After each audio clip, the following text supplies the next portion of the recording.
కట్నం తీసుకుని పెళ్లి చేసుకునే మగాళ్ళంటే నాకు పరమ అసహ్యం. కరెక్ట్. ఈ విషయంలో మన ఇద్దరు ఆశయాలు ఒకటి. ఒకవేళ మీ అమ్మా నాన్న కట్నం తీసుకోకపోతే వీళ్ళేదో నిర్బంధిస్తే అప్పుడు మీరేం చేస్తారు? కట్నం విషయంలో నాకు మా నాన్నకు ఏనాడో యుద్ధం జరిగింది. ఏమిటా యుద్ధం? కట్నం తీసుకోవడానికి వీల్లేదని నేను వాదించాను. కానీ మా నాన్న, నువ్వు వీల్లేదంటే ఎలారా? కట్నం తీసుకోవాలనే ఉద్దేశంతోనే చిన్నప్పటి నుంచి నీ పాల డబ్బాల దగ్గర నుంచి బట్టలు, చదువు, వాచీలు అని ఇన్వెస్ట్మెంట్ చేశాను నేను. అంటే నేను కట్నం తీసుకురావడానికి పనికొస్తానని నన్ను కన్నావా? అవును, అందుకే కన్నాను. కట్నం పుచ్చుకుని తిరుగుతాను. నువ్వు ఇలాంటి వాడివని తెలియక నీ కడుపున, సారీ, అమ్మ కడుపున పుట్టాను. మరో ఛాన్స్ వచ్చినప్పుడు ఇంకో కడుపున పుడుతుంది కానీ ఇప్పుడు నేను చెప్పినట్టు చేయి చాలు. పారా. అంతేనా? అంతే. అంతేనా? అంతే. అంతేనా? అంతే. బాబు బాబు, నేను కత్తి తీసింది మెడకాయ కోసుకోవడానికి కాదు, యాపిల్ కాయ తినడానికి. నాన్న, నువ్వు గనక కట్నం తీసుకున్నావంటే ఈ కత్తి ఇక్కడే ఉంటుంది, కానీ దాని మీద యాపిల్ కాయ ఉండదు. గుమ్మడ పండు లాంటి నా తలకాయ ఉంటుంది. వద్దురా, తొందర పడకరా. నేను కట్నం తీసుకోవాలని మాటిస్తున్నాను రా. ఆ కత్తి అక్కడ పెట్టి. Thank you. ఆ విధంగా మా జననీ జనకులు భయపెట్టి వాళ్ళ మనసులు మార్చేశాను తెలుసా? నా అభిప్రాయాలకు తగిన మనిషి ఇన్నాళ్ళకి కనిపించారు. Really I'm very happy. ఈ సంతోష సమయంలో ఓ మంచి డ్యూట్ పాడుకుందామా? పాడుకోవాలనే ఉంది, కానీ అర్జెంట్ పని ఉంది. Better luck next time. ఏమా మందు కింద? ఏం లాభం లేదురా. అప్పటికితే వీపు తీరేస్తానన్నాడు ఆ కొట్టువాడు. నా పేరు చెప్పలేకపోయావా? నీ పేరు చెబితేనే చెప్పుతూరు వెంటబడ్డాడు. వాడిని తప్పించు వచ్చేసరికి నా తల ప్రాణం తోక్కొచ్చింది. తినడానికి తిండి, తాగడానికి మందు ఫ్రీగా సప్లై చేయలేని దేశంలో పుట్టడం మన దురదృష్టం. బాబు, ఇల్లు అద్దెకిస్తారా? నాకేం తెలియదు. అదేంటండి అలా కసురుకుంటారు? అద్దెకి ఇస్తాం అని బోర్డు ఎట్టారు కదా.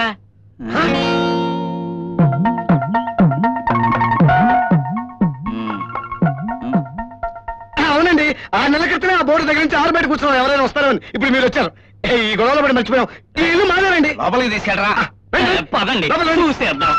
పదండి, లేకపోతే మళ్ళీ ఇంకోటి వచ్చేస్తాడు. రండి రండి, ఇదేనండి ఇల్లు. చూసుకోండి, బాగా చూసుకోండి. బాబు, ఇదంతా ఒకే పోర్షన్, 2 పోర్షన్లా? ఇది అతికిస్తారా? ఇది అతికిస్తారా? ఇది ఆల్రెడీ అతికిస్తామండి. వాళ్ళు తాళం వేసుకుని తాసుకుని వెళ్ళిపోయారు. ఇదే ఇదే ఇదేనా? ఓసారి తాళం తెత్తరా. తాళం వద్దు వద్దన్నా మీ అత్త తాళాలు వేసుకు తగలాడుతుందిరా. అత్తయ్య, అత్తయ్య ఎవరు? చదవేస్తే ఉన్నమతి పోయిందని మా ఆవిడ నీకేమవుతుంది? అత్తయ్య ఏది? బంగాళదుంపలు తెస్తానని బజారు తగలండి. వచ్చేస్తుంది. కూర్చోండి. మళ్ళీ వచ్చి అదృష్టం వచ్చినట్టు వచ్చి చేజారిపోతుంది.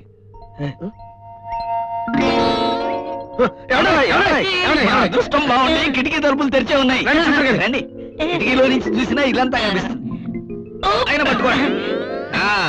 మీ ఎదురుగుండా కనిపిస్తున్నది హాలు. 40 అడుగుల పొడవు, 30 అడుగుల వెడల్పు. మీ ఫ్యామిలీ అంతా అక్కడే సంసారం చేసుకో. ఆ కుడి వైపున ఉన్న ద్వారమే. కుడి చేతి పక్క ద్వారం ఎక్కడ ఉంటుంది? అసలు ద్వారం ఎక్కడుందా? ఎడం చేతి ఉంది. మరి అదే బెడ్రూమ్. ఆ బెడ్రూమ్ ఇప్పుడున్న హాల్ రెట్టింపు ఉంది. అందులో మీ ఫ్యామిలీతోనే కాదు, పక్క ఫ్యామిలీతో కూడా కాపురం చేసుకోవచ్చు. దాని వెనకాలే మున్సిపాలిటీ మైదానం అంత బాత్రూమ్ ఉంది. ఈ పేట మొత్తం వాళ్ళు అక్కడ స్నానం చేసిన చుక్క నీరు బయటికి పోదు. అందులో పెద్ద సోప్ ఉంది, అది మీకు ఫ్రీ. మీరు బాత్రూమ్ లో కాల్దారి పడినా మీ సబ్బు కాకెత్తుకుపోయినా మా పుచ్చి లేదు. మరి సబ్బు పెట్టు.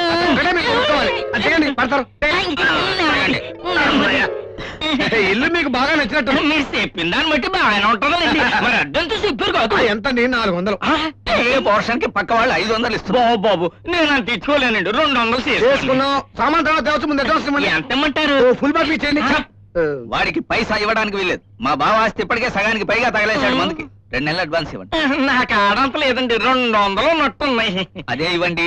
బలహీన వర్గాలను ఉద్ధరించడమే మా ధ్యేయం. నమస్కారం. వెంటనే వచ్చి పాలు పొంగించుకోవచ్చు అంట.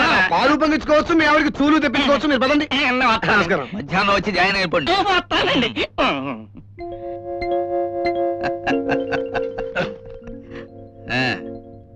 ఇవాళ రేపటికి మందు సమస్య తీరిపోయింది మావా.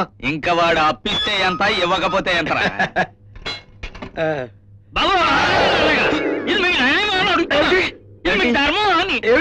ఏంటండి ఇల్లు అద్దెకిస్తానన్నారు? అడ్వాన్స్ కూడా ఇచ్చేసానా? తీసుకున్నాం. చదువుకున్న కుర్రాలు కూడా ఇలాంటి పని ఇస్తాను అని మిమ్మల్ని అడుగుతున్నారు. చెప్పేదేటండి, ఇంటికి అడ్వాన్స్ ఇచ్చేసిన తర్వాత కూడా బోర్డు ఎందుకండి? అక్కడ పెట్టుకోరా. తీసేసాం బాబు. పోగొట్టుకొచ్చేస్తానండి. చంపేశాడు. జేబులోకి వచ్చిన డబ్బులు పోయావు అనుకున్నాను. మన గురించి ఎవడన్నా చెడ్డగా చెప్పాడేమో అనుకున్నాను రా. దాన్ని పారేస్తావేటి? ఇప్పుడు ఇదే మన జీవనాధారం. ఓహో పట్టుకుంటాడు. అటు పద. ఏమయ్యా నీకేమైనా బుద్ధిందా? గోవిందరావుతో పెళ్లి విషయం మాట్లాడడానికి పబ్లిక్ పార్క్ లో ఏర్పాటు చేసావా? బా అక్కడైతేనే మీ అమ్మాయి గాని ఆ అబ్బాయి గాని కట్న విషయం వినకుండా సీక్రెట్ గా ఉంటుందండి. బా శాస్త్రం ఒప్పుకోదా? మన శాస్త్రం గురించి నాగా చెప్తారు. కుంతీదేవి చెవులోంచి కర్ణుడు పుట్టుకొచ్చాడు అంటే okay okay no objection proceed అనేసింది మన శాస్త్రం. దాని సంగతి నాకు వదిలేసి మీరు ప్రొసీడ్ అవ్వని చెప్తాను. అంతేనంటావా? అంతే. ప్రొసీడ్. ఓకే బావగారు, మీరిస్తున్న 5 లక్షల క్యాష్ మామిడి తోట విషయం మా అబ్బాయి తెలియకుండా నేను జాగ్రత్త పడతాను. మీ అమ్మాయికి తెలియకుండా మీరు జాగ్రత్త పడండి. ఊరికే జనరల్ నాలెడ్జ్ అడుగుతున్నాను. అడగండి. మీకున్నది కూతురు ఒక్కరితే కదా, మరి మీ ఆస్తి అంతా ఆవిడకి ఎప్పుడు చెందుతుంది? నా తదంతరం ఆస్తి అంతా అమ్మాయికి చెందుతుంది. ఇప్పుడు మీ వయసు ఎంత అన్నయ్య గారు? బావగారు, మీకు గుండె దడ, రక్తపోటు, మూల సంఖ్య వంటి దీర్ఘకాలిక వ్యాధులు కానీ క్యాన్సర్ వంటి ఖరీదైన వ్యాధి కానీ ఏమైనా ఉందా బావగారు? అంటే ఆయన ఎప్పుడు పోతారా, ఎప్పటి నుంచో లెక్కేస్తారా? చాలా తప్ప. నేను ఊరికే అడిగానండి. వారు సంపూర్ణ ఆరోగ్యంతో 1-2 సంవత్సరాలు హాయిగా ఉండాలి నా కోరిక. శుభం. అయ్యా, మీరు కట్నాలు ఇచ్చి పుచ్చుకున్న విషయం ఇతరులు తెలియకూడదని మీరు అన్నారు, కానీ నాకు తెలిసిపోయింది. నాకు అసలు గ్యాస్ ట్రబుల్ ఉంది, నా నోరు మంచిది కాదు. అంటే ఇమీడియట్ గా నా నోరు నొక్కేయండి. నోరు నొక్కడం అంటే చేత్తో కాదండి, డబ్బుతో. డబ్బుతో ఇదో జబ్బు ఉంది కదా. బావగారు, నాకు 100 రూపాయలు అప్పై ఉండి కట్టంలో కోసుకుందాం.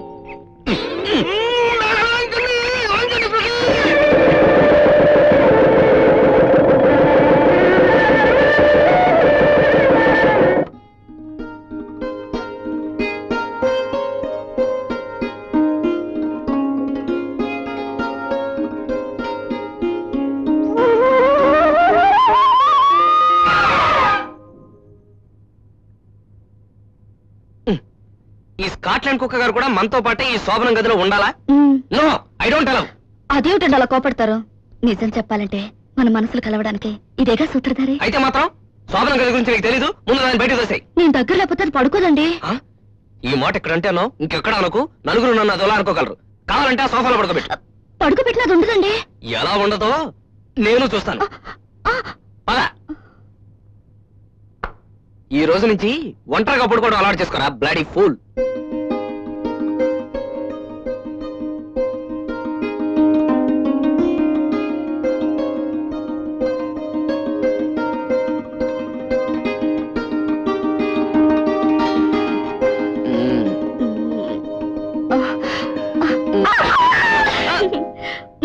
చెప్పాను కదండి ఇది ఒంటరిగా పడుకోదని. అంటే ఇవాళ నుంచి దీనికి నాకు పోటీయా?